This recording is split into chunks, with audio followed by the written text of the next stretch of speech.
Hello, and welcome back to another edition of the Chreamsicle Chronicle podcast. My name is JT Olson, getting ready for another exciting season of Buccaneers football with a new co host. Ken Barrett takes the stage. Ken, hello. No, nice to formally meet you in the podcasting space, JT. I know we've gone back and forth a bunch as of late, but no, looking forward to doing a lot more with you as we roll into the season. Yeah, it's going to be an exciting year, both for the team and the show, I feel like. Sometimes just got to bring in a veteran free agent to get you over the hump, and that's what we're doing here. Ken, with some podcasting experience, for those of you who don't know, he was a regular with Gene on Buck What You Heard, and now he's going to be joining us here full time. So it's unfortunate Garrett's work schedule, our former co-host, was changed, and he couldn't do the podcast anymore. But it's a new season, it's a new day, and it's going to be a good one. So with that, JT, oh, go ahead. Yeah. No, you cut out on my end. I thought you were done talking. I was going to fill in if it cut out. My bad. Oh, you're good. You're good.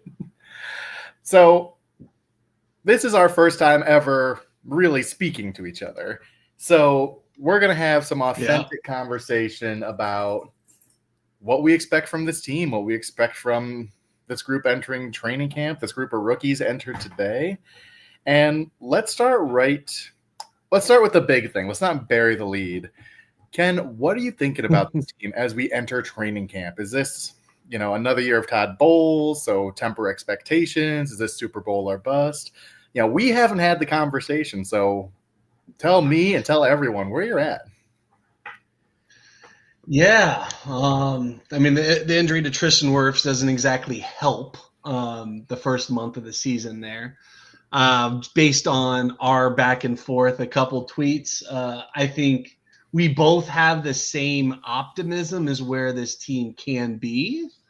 I think where there might be some differing opinions myself to others, I would lean myself a little bit on the pessimistic side when it comes to Todd Bowles, but I think I'm more middle ground than I think people give me credit for.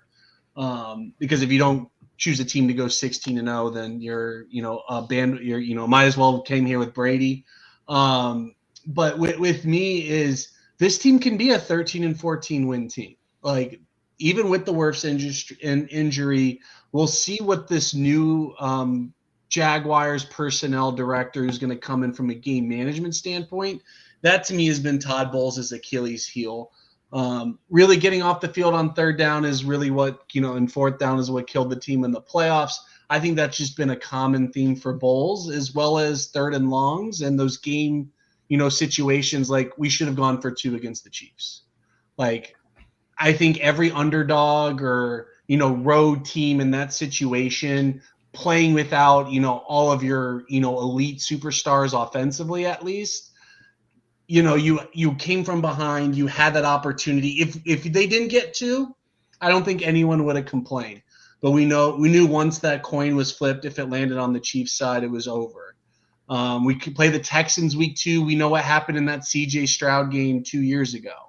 Like, those are the things, like, when I see the schedule and I think Todd Bowles, it's these one-score games. Like, what decisions is he going to make? I mean, the Bucs have the Eagles number.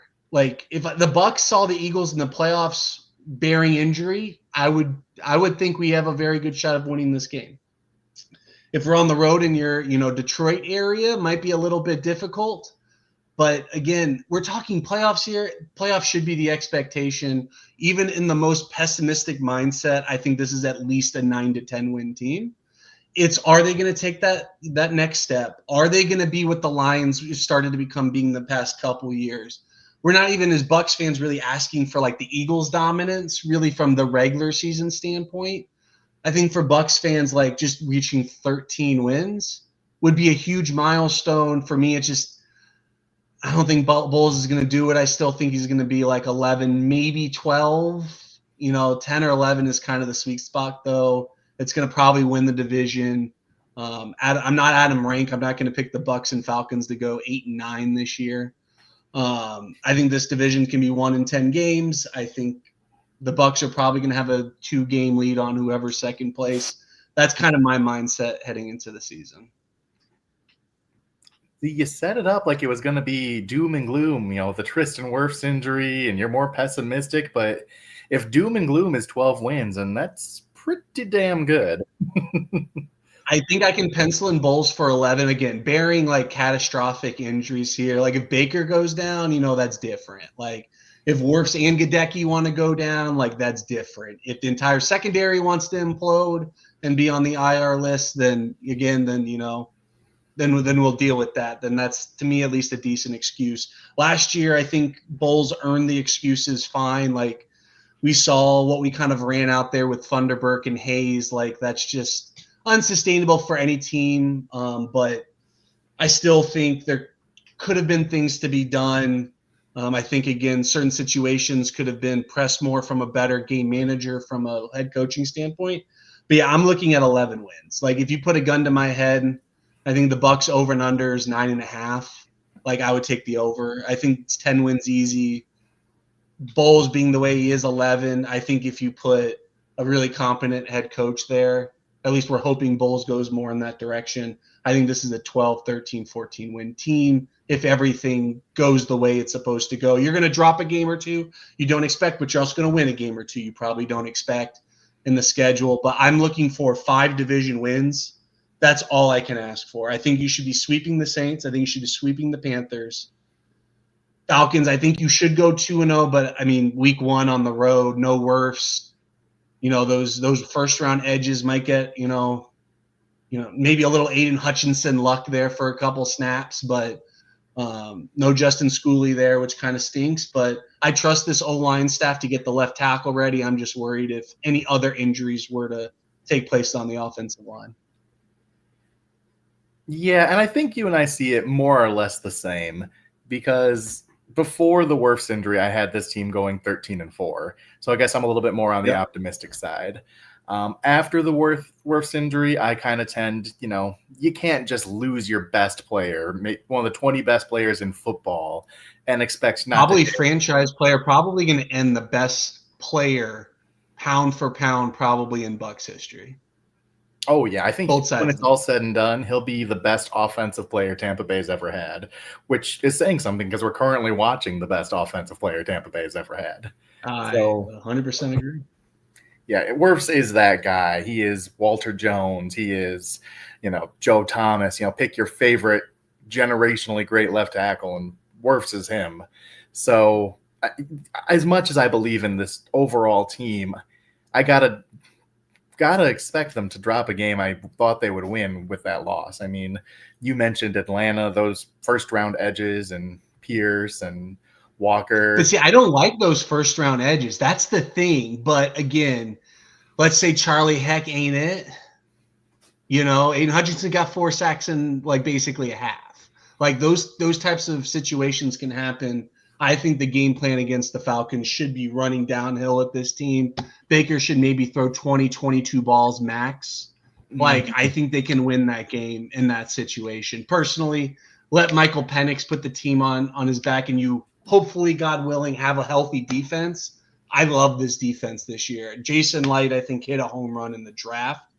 I think Hassan Reddick was the first actual free agent signed. I know Twitter went down when that happened, so there might be splitting hairs on if anyone beat the Bucs. But I will never forget having to look on Instagram to find Adam Schefter tweeting that one or Instagramming that one. But I think Hassan Reddick's going to make a big difference. Even if he's not the Hassan Reddick from 2, 3, 4 years ago, I still think you're looking at 8+ sacks. And just being pessimistic there. I think 8 sacks is really the benchmark. I think he can do it. I think he's going to help Yaya Diaby. I love the Elijah Roberts pick personally. But again, I just really think the secondary help. Parrish looks like a better player than what I even thought he was going to be. He just comes in as undersized. But I think the Bucs really hit the home run in the second round. I think you're looking at Jamel Dean's replacement next year. And if Jamel Dean wants to play half the season this year, I trust Zion McCollum to take his next step in his development and really get a contract next year. I think he's looking at least $18 million if he plays the way he did last year. So really from that end, Benjamin Morrison, my goodness, sky's the limit with this kid. If he's hips healthy, then I think the Bucs got a home run in the second round, which that's where Light really has been making his money, is in that second round. He's hitting singles and doubles. We'll see Cansey. I think he's everyone's breakout candidate.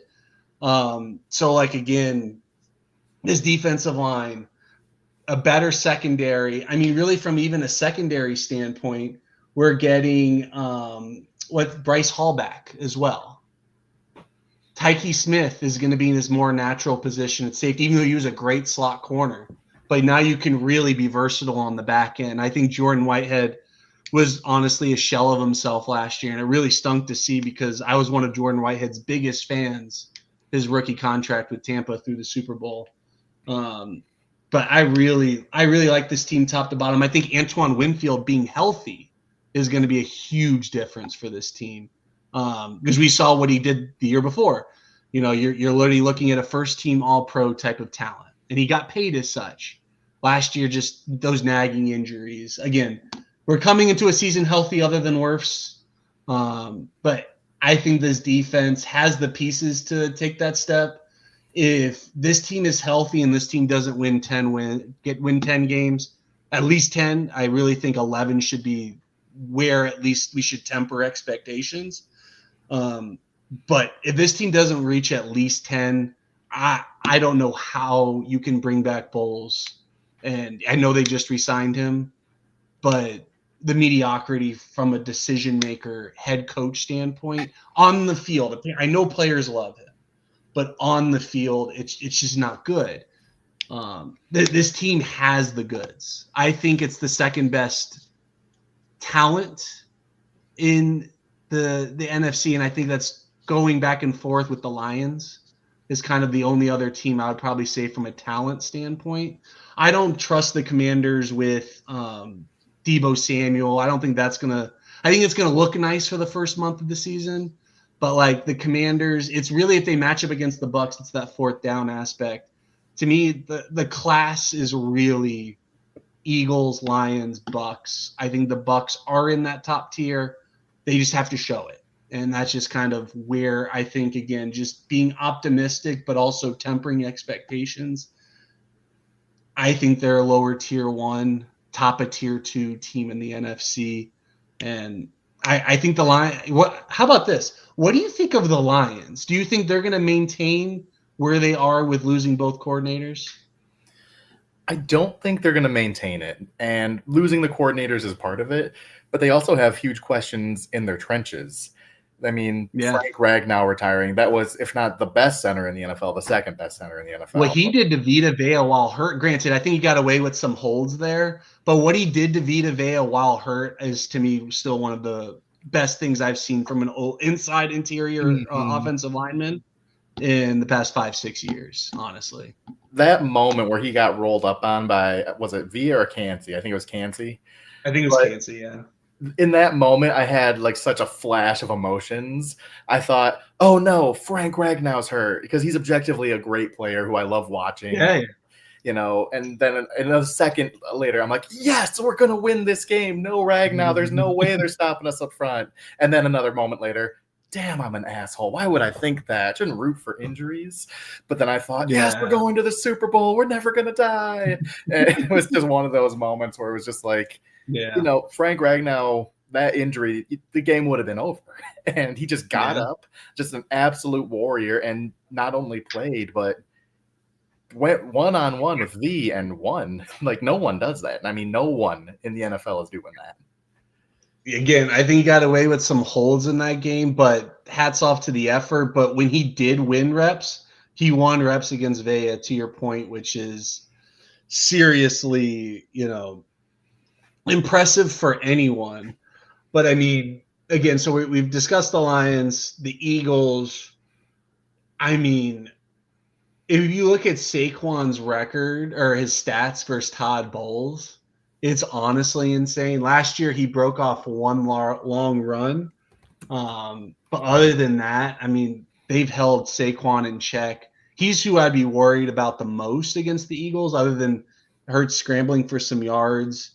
A.J. Brown's a beast, but again, these offensive lines for the Eagles, if they're healthy, that's their biggest strength. They're going to be hard to run against. I still think they're the class, but Bowles just does really well against the Eagles for whatever reason. Makes no sense to me. But I think again, it's the quarterback situation, really. I mean, you're not wrong if you take Hurts out of his running element and put him in, again, 3rd and 8 longs. He's not the most accurate quarterback. And this is from a Hurts fan. I loved when he got drafted to the Eagles. I didn't think he'd be starting this early in his career, but I was a big fan. I love, those comeback stories where, he got pulled from the national championship game, goes to Oklahoma, still balls out. Now he's obviously paid as the top overall quarterback in the NFL. Like, it's great stories. But again, for whatever reason, he struggles against the Bucs. I would love this team to get a 1 seed, JT. The talent is here. If they can survive the first month without Wirfs and Godwin, like, sky's the limit, honestly. I mean, you don't have the quarterbacks in the NFC. That's the thing. Jordan Love has been that he's not Kyle Pitts, but I keep thinking Jordan Love's going to, or I don't think, but other people are thinking Jordan Love is going to take that next step. And he does for like 2 weeks, and then he comes back, and then he has the one good playoff game against the 49ers, but like that's kind of been his signature game. But he had the playoffs on the line against us 2 years ago, and he floundered. Like, again, we'll see how Grizz is on offensive coordinator, but this team should put up points. They should be, at the very least, a middle-of-the-road defense. Last year, they were just abysmal. If they can just be middle of the road, again, they're going to probably take a step back offensively. And you know what? I think that's fine. Instead of a top 3 offense, stay in that 8 to 10-ish range. Defense be it like the 15-ish range. Maybe lose a couple points a game, but you're probably improving by 6 or 7 points a game defensively. Like, that's the sweet spot for this team. Like, again, there's no reason why this team shouldn't win 12 games. Especially at this schedule. Last year's schedule was a lot harder than this year. And the schedule for the Lions and the Eagles is a lot harder this year because I agree, those 3 teams are the class in the NFC. The Buccaneers play 5 playoff teams from last season. The Eagles and Lions both play 11 playoff teams from last year. That's insane, man. It's crazy. But that was us last year. They play each other. They play the Ravens. They play the Commanders. They play, each other. They play their divisions, Washington, Green Bay, Minnesota. They're just going to feast on each other. So the Bucs, in theory, should waltz to that 1 seed. I mean, I don't see any other real competition. I don't think anyone in the West is a great team. And I think the Eagles and Lions are just going to be cannibalized by other really good teams. And that's if they stay healthy. We've already seen the Lions lose Ragnow to retirement. And I'm really concerned about Saquon Barkley because they ran him into the ground last year. He had almost 400 touches, and people who get that kind of workload typically don't come back the next year and play a full season. So, I mean, really. Also, isn't he the Madden cover? I don't play video games anymore, but is he the Madden cover from that jump thing? Probably. So he's already dead. It's over for him. I mean, let me see. Madden cover. Is it 25 or 26? I forgot if they go ahead. 25. I don't know. I haven't played. It says 25 is Christian McCaffrey. We know how that turned out. Yeah, Saquon is the Madden 26 cover. So we know how that kind of goes. And I love Saquon. My girlfriend's a Giants fan. So her whole family's Giants fan. So we love and, love Saquon, but Madden curse is real. It is. There's not a chance in my mind the Eagles do what they did last year. And I don't even think they were dominant last year. They were the 2 seed, and I felt like if the Bucs played them in the playoffs, even with a banged up Winfield and no Servassier Dennis and all these injuries they had, I feel like the Bucs would have beat them. And it's just they caught Washington on the wrong day, and here's the 5 losses 9 out of 10 times. Yeah, I mean, I'm just looking at the Bucs schedule. I'll split the Falcons. I think week 1 at Atlanta, I'll just the sake of argument, I'll split it. Which I think is generous, but at Detroit.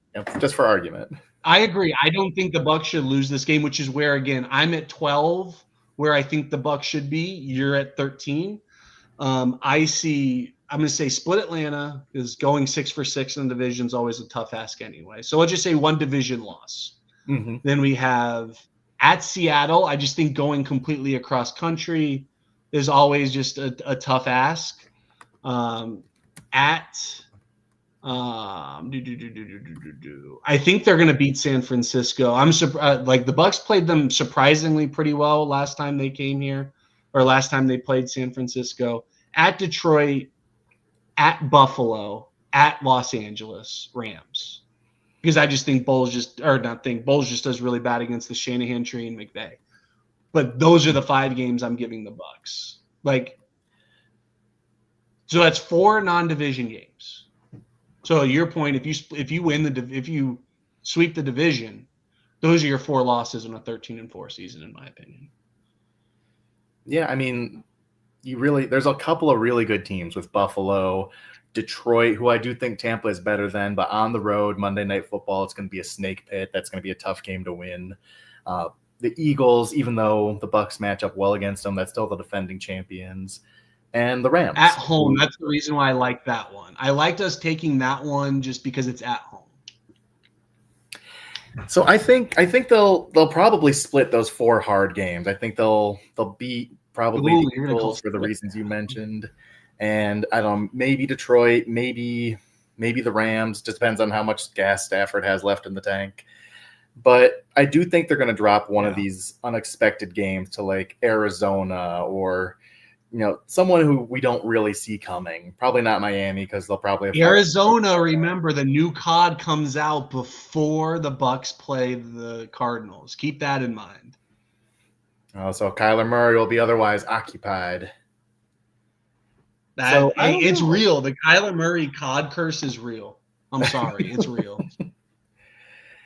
I mean, what else are you gonna do? You too short to ride roller coasters and get into anywhere, and you're just going to stay home and play video games. I also like getting the Dolphins with Tua on the road. Again, a game that could be really hot in Miami, but right after Christmas in December, Tua late in the season, is he healthy? Are the Dolphins spiraling? If Mike McDaniel doesn't have a good year, kind of what's going on there. And then I think having the 2 Carolina games is great, because we're going to know what Bryce Young is at that point. We know Dave Canales will pull that trigger. Oops, say that again? I said Carolina's the team that scares me in the division. I mean, I think long-term they do, just not this season for me. Ted McMillan is a good talent, don't get me wrong. But if your wide receiver core is Ted McMillan and Adam Thielen, and I forgot what's his face, the South Carolina kid. Leggett from last year. Leggett, I'm not scared of them putting 30 points on us. Canales is gonna ride Chuba Hubbard to death. Run it Vita Vea, please. You know what I mean? Especially when the season's on the line. When this team's motivated, when a seed, maybe this is fighting for 2 or 1 or something, and an optimistic view of the season. Good luck. Again, I just think the Bucs match up really well with Carolina, but at that point, we're just gonna know what Bryce Young is. If Bryce Young's not it, Andy Dalton, yes, please. Against this line, yes, please. With those receivers, yes, please. Because again, Ted McMillan, I think, has a good situation. I think he's a good talent, but I think he's could be a really good big slot in the NFL. My friends at Real Bucs Talk will tell you they think he can be a real good number 2. Play on the outside, be really adequate. Maybe not going to be, a top tier number 1 receiver in this league, but a low 1, high 2. Okay, I can see that. But I think if you put him in the big slot, I think he can do a lot of really good things. Maybe be like a Michael Thomas type of player. is kind of what I see. Do you think he could be like a Drake London type? Yeah, he's got that big build. I think Drake London is one of the most overrated receivers in the NFL, and I get a lot of hate for that. I mean, every year it feels like it's going to be his breakout year, and it never is. Like he wasn't. And last year he did well. He did well, but it wasn't exactly. Like, no, he's going to be a top 5, top 10 wide receiver every year. I feel like I hear it, and then as Bucs fans, he's Mike Evans. At first it was 2.0, but now it's Mike Evans is kind of like his career projection is kind of where I've seen a lot of people just kind of take that step back on the Mike Evans 2.0. That was his comp for a lot of people coming out. Like with London, I think he's a good receiver. Like again, if Tech McMillan is Drake London, I think that's a good thing for the Panthers. But it's Bryce Young. That's what the question is. I don't think Tech McMillan's going to be the question this year. I think they've overpaid so much for that offensive line, and it's not even that good. Bryce Young, what is he going to be when December comes roll around? Let's say the Panthers have 6 or 7 wins going into week 15, week 16. Like, how does he perform under pressure? We don't know. He hasn't been there. Like, let's say they're at 3 wins and Canales is kind of going to pull the plug on him because he wants to save his job. That's a completely different Panthers team and situation. So, again, I'm curious to see what the Carolina situation looks like. I think if you playing Atlanta week 15 right before it, if you can bury the Falcons week 15, go into Carolina, win that first one, I think it just really sets you up. The first one's in Carolina, but again, I'm not as worried about them personally. I love the week 9 bye. Again, coming off Detroit, but then going to New Orleans, I think, again, if that's a loss, that could be a good bounce back. I don't think they'll drop that one, bearing injury. Coming off the bye, New England coming to you. So even if Drake May's taking those next steps, they're coming to you. And I don't think anyone's really scared of the Patriots, but a Mike Vrabel team's always going to play you tough, Again, then going into Buffalo and Los Angeles, if they can split those, like Todd Bowles should be looking at a 12-13 win season if he can split those and take care of business before it. Because right after that Los Angeles game, Arizona, Kyler at home, New Orleans at home, Atlanta at home, Carolina on the road, Miami on the road, Carolina home. Like the Bucs schedules have been ending so well. I think they really like that, but it's Todd Bowles losing 4, 5, 6 games in the middle of the season. You just can't do that. If they can just they split here, split there, split here, in a couple of these tough stretches, then that's all you can expect to do in the NFL. But again, bearing injury, this is a 12-13 win team. I'm looking at this roster. We'll see what happens with Godwin. My intel there was they had to re-break his foot in order for it to heal, which is why he's at the situation that he is now. I would expect him probably out at least the first 2-3 games, kind of like Wirfs. 2, 3, 4 games is kind of what kind of sounds like the most realistic there. I think Ibuka is going to be awesome filling in. Jalen McMillan, if he's going to take that next step, this wide receiver core is going to be awesome to watch. I mean, if Jalen McMillan takes that step and Godwin comes back healthy, that might be what prevents Mike Evans from getting 1,000 yards, and I think that's a good problem. I do think he's probably going to squeeze it, maybe not as tightly as last year, but I think Mike Evans will at least get pretty close to it. But some camp battles I like Tej Johnson versus Sterling Shepard versus Ryan Miller versus Raheem Jarrett. Like, I think that's good. That's going to be an awesome battle. Offensive line looks kind of set. I want to see if Devin Culp's going to take that next step in his development, or at least be a weapon situationally. Defense, give me all of the Benjamin Morrison, Jacob Parrish, Elijah Roberts, and God willing, if Anthony Walker can be any type of impact player, even just get like 3-4 sacks, be better than Anthony Nelson, like in the first or second year, like My goodness, like there's so much to like here. The worst thing I can say is I'm not as high on Servassier Dennis as a lot of people, but that Lions game last year, spectacular. And the playoff stretch that he had the year before, awesome. We'll see what he is. He's going to have talent around him. Again, I love the way this team's looking. If the worst starter I can say is Logan Hall, I'm okay with that team defensively. Yeah, Logan Hall and Ben Bredesen, those are the weak links on their respective sides. And those guys were very... How did you feel about the Ben Bredesen signing, or re-signing, excuse me? I was lukewarm on it. I like the idea of keeping the continuity, and he's the veteran in the room. I'm very middle of the road on Ben Bredesen as a player. I liked him coming out of college. He went to Michigan, Big Ten pedigree.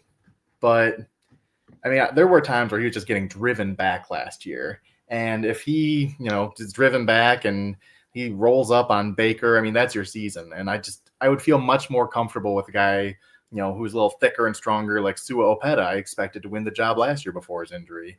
Now, last year during my summer scouting period, I was looking at guards and tackles because I thought that was going to be the position we looked at. And, he was fine last year. He was just fine, very average. But I want better than that. Dominant strengths win championships. And I think as long as he's your guy, that you're a little shy of dominant.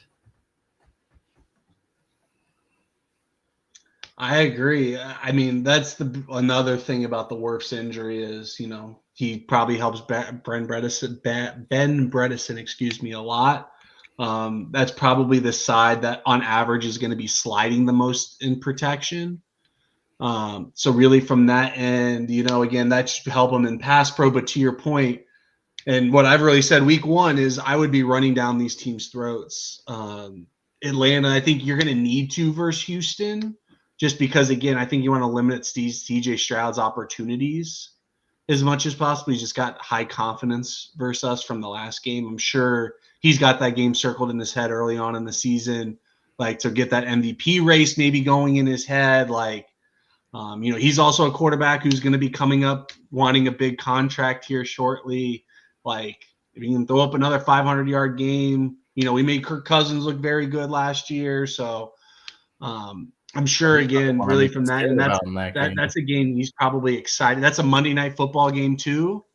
So, like, again, having that type of game circled, if you can slow the game down, bleed the clock, makes CJ Stroud uncomfortable. Out there? What was that? Is there a better duo of pass rushers than in Houston between Will Anderson and Danielle Hunter? I mean, we heard who Gadecki. Remember last year, Gadecki was asked who he thought was, the player that would give him the most trouble, and he literally said Danielle Hunter. So yeah, and then that's before we deal with our left tackle against Will Anderson. So like, escape. Yeah, that's the game on the road. You come out 2-0 and go into the Jets at home. I mean, you're kind of feeling like we did last year. Granted, we got stomped by Sean Payton per kind of usual for Bulls there. But again, you go. Let's say hypothetically they come out of this 2-0 without Wirfs, without Godwin, coming home to the Jets. That's a pretty good feeling if you can go 3-0 going into that Philadelphia Eagles matchup, which is only a Sunday at 1:00 game, mind you, which I think is kind of nuts. But I'm sure the Cowboys are playing the Giants or something at 4:00 or whatever's going on that week. But again, 1:00 game at home, maybe let those Eagles bake, kind of like what they did last year. They were without their top two weapons when we played them, but the Bucs showed out really in that game. They stopped Barkley. Again, you go 3-0 going into that Eagles game, I think we're pretty hot, feeling pretty good. But it all said, if we're 2-2 at the start of the first month of the season, and then you're saying I can guarantee Wirfs and Godwin back week 5, I'm good. Yeah, because after that, I mean, I don't think Seattle's any good. San Fran, I think they're going to be tough because of their coaching staff, but I don't believe in Purdy. I don't think this team's moving in the right direction. No Ayuk too, right? Isn't he hurt now? I think I read something about Ayuk I'm being not hurt, and sure what he's at also in rehab. yeah, I remember him being hurt, and also their rookie from last year, because Jawan Jennings was asking for a trade. I remember seeing that recently here as well. So a lot of turmoil, and who knows, is Christian McCaffrey healthy? He's got 2 bad Achilles. Like, again, there's a lot of we'll see what maybe you and I will come in here week 6 and we'll see what the San Francisco 49ers are looking like. But I know they're going to give us a good game, regardless of probably their situation. But again, Bulls needs to come away with that one, in my opinion. Like, there should be, bearing again injury, there's not many excuses on here. Buffalo's a tough place to play. McVay's a bad matchup in cross country. Like, okay, I'll give you those 2. Like, for instance, like, you lost those, I'm not losing any sleep at night. But almost everything else looks winnable to me. Again, I think the Bucs are going to be favored in probably 12 of these games, 11, 12 of these games. I don't think they're going to favor Atlanta week 1. I haven't looked at the spread there, but I don't think Atlanta's going to be favored. New Orleans is going to be favored on the road. I don't think Seattle's going to be favored. Yeah, I don't see Philly, where Detroit, the Bucs are going to be Buffalo, favored or not favored in a lot of these games. Yeah, maybe Houston, because Houston's kind of that hot up and coming name in the AFC. Maybe I could see because Atlanta's at home being like a 1-point favorite. We'll see. But no, I agree. Yeah, I don't know. Give me the Bucs money line if they're only I will pay 140 or something on that one. Let's see. Texans have the Rams week 1. Not an That's easy gonna be a game. fun game. Yeah, and then Monday on night the road football, week 2. So yeah, the door's open. You can crush the Texans' aspirations in week 2. Well, I think the Texans game, that's going to be Bowles' stamp on the season. That's going to say, hey, this defense is real or it's not real, because the Texans that's the Lions game from last year, 100% lineman. Yeah, Laramie Tunsil is gone. Tank Dell had his leg snapped in half. This is a classic Buck ball game where you ground and pound and you dominate on defense. And Nico Collins, I think he's a good matchup for the Bucs defense, because Demel Dean, he handles those big body wide receivers, and Nico Collins is that big mole. I mean, those little shifty guys are tough for those big corners to match up with, but you go pound for pound, body for body, that's a good matchup for the Bucs. So, I mean, that's going to be national spotlight. That's going to be the Todd Bowles establishing himself. This is still my defense. And I think he will. I worry about the offense. He just, like you said, you got to run the ball. Got to shove it down their throats. And I think, granted, I haven't seen the Bucs play anything. They, start training camp tomorrow. If this secondary is healthy, I do believe they're going to play a lot more cover 1, 2-man high. Like, I think you're going to see a lot more man closer to 2019, 2020 than what you've seen the past couple years. Personnel kind of dictates it, or maybe some man on one side, zone or fire blitz. But again, having to bring 5 instead of 6 for a Bulls blitz is a huge difference coverage wise. So again, we'll see what this team looks like, but I don't think they're going to be blitzing. Don't get me wrong, but if they can get home with 5, is going to change this team's trajectory third down. Yeah, 5. They just got to get off the luxury. Field. I mean, this front 4 is becoming so scary. I mean, we know what V is. I mean, he is just a dominant nose tackle who can just body people, drive them into the pocket. I think Cansey's going to have double-digit sacks this year. Yaya, I think his pressures were top 10 in the NFL last year. And then with Hassan to like you said, he doesn't even have to be the 16 sack a year guy. Just 8 to 10. I think he gets 8, Yaya gets 7, Cansey gets 12, V gets 6. I mean, that's one of the best defensive lines in football right there. Well, and we were talking about the Texans not too long ago. They recently have traded their left tackle. They brought in Cam Robinson. Laken Tomlinson's now their left guard. They've reshuffled everything. They changed offensive coordinators. I do think that's a good move that they made personally. I don't think Bobby was doing that well last year. And I think there was a little bit of over success that was really going on the year before.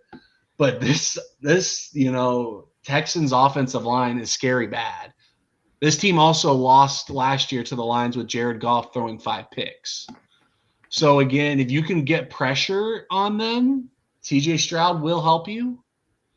So again, we'll see how this team looks, but again, bearing an injury, I really like it. Again, that's another team they have Joe Mixon, who's a low per yards per carry type of back. He's more of a volume guy, not a I'm gonna slice and dice you 4 or 5 yards a carry, but low volume. Nick Chubb's coming off of his injury. Damian Pierce is a RB3 for them, and here I thought we had a luxury of Sean Tucker being our RB3. But again, that is going to be I forgot they have CJ Gardner-Johnson on the back end. This defense is going to be really good up front at the edges in the secondary. They got Tim Settle in the middle there too. Bucky, I probably would not play White as much this game. I want to see I love the Buck and Tuck show. This is the game I'd want to see that Buck and Tuck walk out of there 12-9, 12-6. That'd be my ultimate, again, to your point, Bulls making that statement win there. But again, we'll see how everything goes. But I think everything's there for the Bucs. I truly do. And again, I come from more of a pessimistic standpoint. I just think there's so much to like here. I hope they just get Charlie Heck and he plays Ben Bredesen level football at the very least. Yeah, and I think I really want to see a lot more Sean Tucker this year because he's so explosive and he's our most physical running back. But at the same time, I think we're going to have to see more Rachaad White, who I like, but he's our worst ball carrier. But he's also our best pass blocker. Yeah. So with Wirfs out, you really need a lot more Rachaad White, which is fine because he's still a valuable asset. You just flip it to him and do the work. Oh, yeah. We'll see what Grizz does. I think that's probably the biggest thing to watch going into the season is Grizz. Can he sequence 80% of the way Cohen did? Can he adapt halftime? I mean, we most NFL coordinators are going to come out with decent scripts that are worth a dang. I think he will come out with decent scripts. It's those second half adjustments. And he's taking what the defense is doing. Yeah. Yeah. He has. So again, he's young, he's going to be inexperienced. I think Cohen obviously came in just a lot more experienced than both him and Canales. Mm-hmm. Even with college, I do think valuable experience. Oh no, absolutely. Cohen just had. I mean, we saw it this offseason. He thinks his shit doesn't stink, but that's kind of what I liked about him going into last season. He had that confidence, that probably even more than confidence. It worked out though for him. We'll see what the Jaguars are. I think that's going to be a fun watch. Don't believe what you see on Twitter. I saw someone who with a decent handle wrote about the Bucs and trading Baker and a third for Lawrence. I thought that was the weirdest trade scenario thing that I've seen all offseason.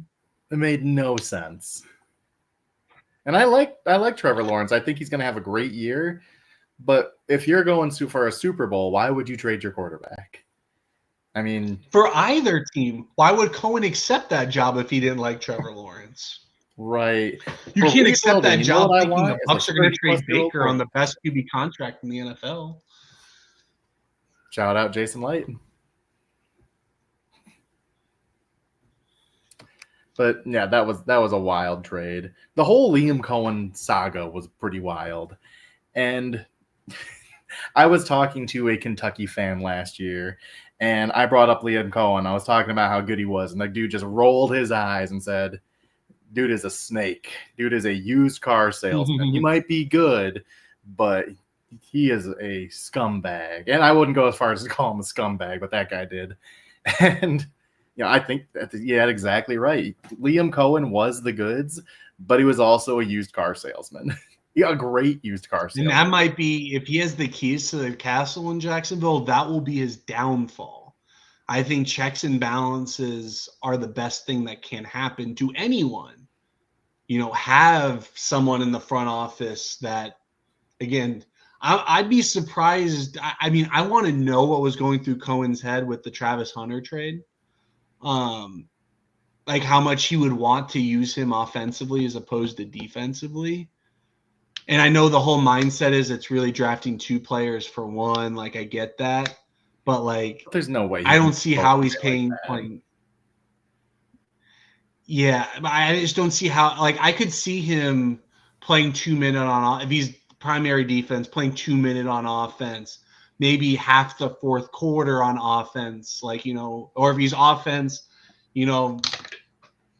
having it doesn't make sense to me to have a primary offense secondary corner. Like, that doesn't make any sense to me. To me, it makes sense to have the corner who can play wide receiver. So I'm curious to see kind of what they do there. Well, because again, how do you just throw someone on defense half the game? Not even.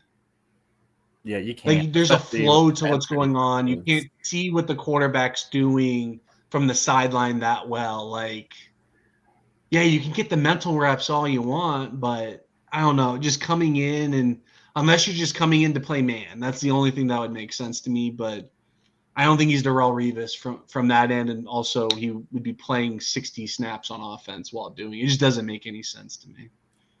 No, just the wear and tear, like asking him to, tackle Derrick Henry, and then 2 plays later, all right, we're doing a screen to you. Get ready to get hit. Like, it's not feasible. And I think he would play some of that slot where Liam likes to run his offense through. And I mean, if he's going to be your focal point, give me all of Brian Thomas, though. Give me all the Brian Thomas stock come fantasy season. Mm. My gosh, with Liam Cohen, and let's just say Trevor Lawrence is a top 15 quarterback, top 12 quarterback. Give me all the Brian Thomas stock that there potentially can be. Yeah, and their defense is bad, so they're going to throw it a lot. So, yeah, sign me up. Yeah, fantasy. I mean, I don't think they're going to be pushing for anything this year. I think this is a year. Let's see what Cohen does in terms of they need a lot from a roster standpoint. And so the AFC is just division, though. I mean, but see, that's the thing. Like, you have teams like Pittsburgh, missing out on the playoffs. You have, Joe Burrow missing the playoffs. Like, the AFC is a different animal. Even if Mahomes has a down year, they're still a top 3 seed. And right there in the Super Bowl. I mean, 2 years ago, they got in with 10 wins. They won it all. Last year, they won 15 games. They went to the Super Bowl, and I thought it was their worst roster they've had in 5 years, 6, 7 years. Yeah. So, again, they're at least – you can count them on for at least the AFC Championship. So, really, again, what are you kind of – I think the NFC is just so wide open. That's where I think it's – the optimism standpoint is awesome for the Bucs. Again, if the Lions take a step back – we haven't talked about the Vikings this podcast. I was not a big J.J. McCarthy fan. I love Justin Jefferson. I think Jordan Addison's well on his way to being a really good number 2 in this league. With what I think from a could be a low end wide receiver 1 in this league. I just can't. I trust the staff. I can't trust JJ. I just can't do it. I can't see them win. If they win double digit games with JJ, just give them coach of the year, executive of the year, or whatever you want to do. I just can't envision the Vikings winning 10 games. They won 14 last year. That's the problem, though. You trust the staff, but not the quarterback. But that's why you trust the staff, because they always make the quarterback work. I mean, they're tied together. And Kevin O'Connell. But JJ did what did JJ do so outstanding in college? And then he's coming off an ACL. He wasn't asked to do a ton, but he made some high-level difficulty throws. The volume of throws weren't there because there was such a strong running game, and I don't know, he's mobile. What was it, 2 or 3 interceptions versus Bowling Green, the Fighting Scotty Millers? That's true, but keep in mind Notre Dame lost to Northern Illinois last year and went to the national championship game. I mean, these things happen. It's I know. I know. I just mean JJ has, again, to your point, there's moments there. But there just wasn't that much. They didn't win. Do you think they won? He's your Michigan guy. Did they win the championship because of him? I wouldn't say they won. There were moments that he made happen that propelled them to winning with his ability to extend plays and run. But that was Blake Corum's offense. I mean, everything ran through Blake Corum. Yes. And the defense. I mean, the defense is what it was with Sammerstill and all these guys who are in the NFL now. And that Jalen Harrell, Berkeley Prep. I got to call him out. Sorry. Shout out. But I don't know. We'll see. I tend to agree with you more than I don't. But I have so much faith in Kevin O'Connell to make it work. I mean, with you think they're going to win 10 games? I think they might win the North. I think the NFC North is wide open. Even over the Packers? Maybe. I think the Packers, the Lions, and the Vikings, I think, are all going to land in that 10-win area. See, I think you can pencil the Packers in for 10 wins, so that's why I had the 10-win barometer for the Vikings. And for you, if the Lions, I still see them as an 11-win team unless these coordinators' positions are, hysterically bad. Which they might be. I do not like Johnny Morton, I'll say that. Yeah. But again, you're at least getting an extra down with Dan Campbell every now and then, though. So. Yeah, but if you're not strong in the trenches, which they're not right now, they're starting, basically 2 rookies at guard, and then Graham Glasgow, who wasn't good, and Taylor Decker, who took a step back last year. Their offensive line was dominant last year, but there's a lot of questions, and they don't really have any pass rush. I mean, outside of Aiden Hutchinson, their best pass rusher is DJ Reader. Yeah, that's about it. There's not a lot good there in terms of pass rush, except for one great player. So we'll see. Yeah. I think overall their roster is great. Did they replace Carlton Davis this offseason? Yeah, they replaced him with 5'8" DJ Reed. DJ Reed, wow. Okay, did not expect that 1-for-1 swap there. It could not be more of a different body type at corner. Yeah. I mean, I liked what they did with Carlton, though. I mean, again, just having basically that exclusive man, he's going to get burned every so often, but, you kind of know what you're going to get. You're going to get some PI, DPIs, and all of that, but at the end of the day, you're wearing down the number one guy, and in important situations, you can throw that coverage over it or whatever, but again, just kind of using Carlton the way they did until he got hurt, I thought was a good strategic move there for a 4th-round trade and 10-12 million in money, wasn't the worst thing in the world. No, DJ Reader, that's an interesting swap. Yeah, I don't know how that's going to work out because Terrion Arnold was not great last year as a rookie. So if DJ Reed is going to be your number one, I mean, put him against Mike Evans. I mean, that's almost a foot height differential. Yeah. We'll see. Big I like Reed, but I don't know if I like him as number one. Exactly. Yeah. Should be interesting. But again, your point, all of these teams, except maybe the Eagles, have a roster problem. Or at least from a, starting lineup standpoint, these teams are going to have injuries. The Eagles probably just have the most depth out of anyone. And also they do have the top end talent to support it. But again, from a talent standpoint, I still think the Bucs are the second most talented team in the NFC. The schedule lines up. We'll see what happens, but I'm excited to see how the season goes. What is it, 6 Sundays from now? Is that kind of what we're looking at now from first football Sunday? Might even be less than that. I think we got next week is the Hall of Fame game, so we got football on TV. And then 3 weeks of preseason after that. And then I think there's an off week. So, yeah, about 6. Yeah, I'm looking at 27th is week 1. If we're pretend today's the 20th. 27th, 3rd, 10th, 17th, 24th. Yeah, 6-7 weeks. I'm trying not to rush it along because that means I have to go back to school. But it's right around the corner. There you go. So, well, I think this is a good start. We're on the same page. Yes, number 1 seed incoming. That's the expectation. If not, pretty damn close. All right. I think. Hey, What you got? Oh, no, I thought you were going to say something. Sorry, it cut out on my end. Oh, you're good. But yeah, no, I mean, to your point, I think this is 12, 13 wins is what it should be. We'll see what Bulls does. We'll see what injuries shake out. But again, I think as a Bucs fan, you should be really excited. That Atlanta game and Houston game are going to be a great way, in my opinion, to start the season.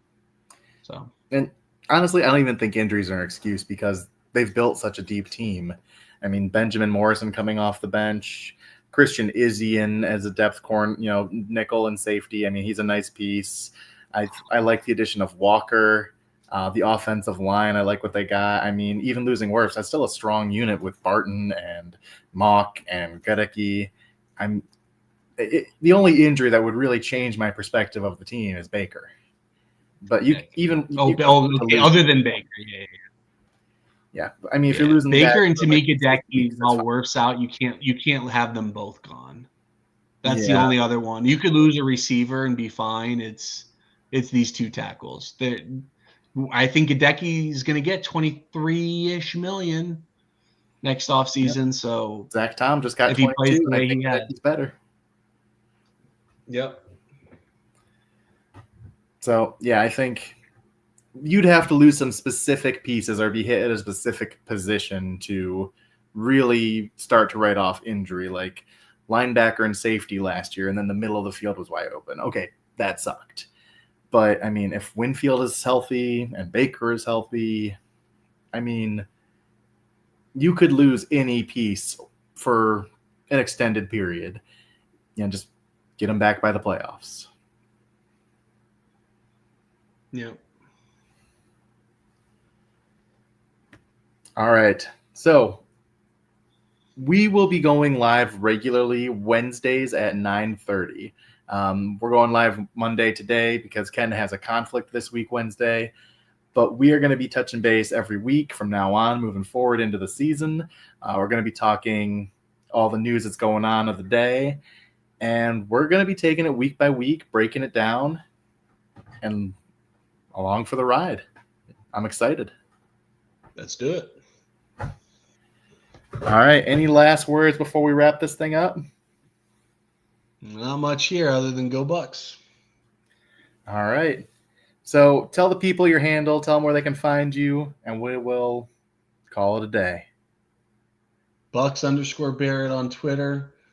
If you don't follow me by this point, if you follow JT and you don't follow me, then probably not going to follow me anyway. But Bucs_Barrett's how you'll find anything that I say. I am told I'm very funny on game day. So there's a tease for someone if you want to give a follow and see what a Sunday's like with me. There you go.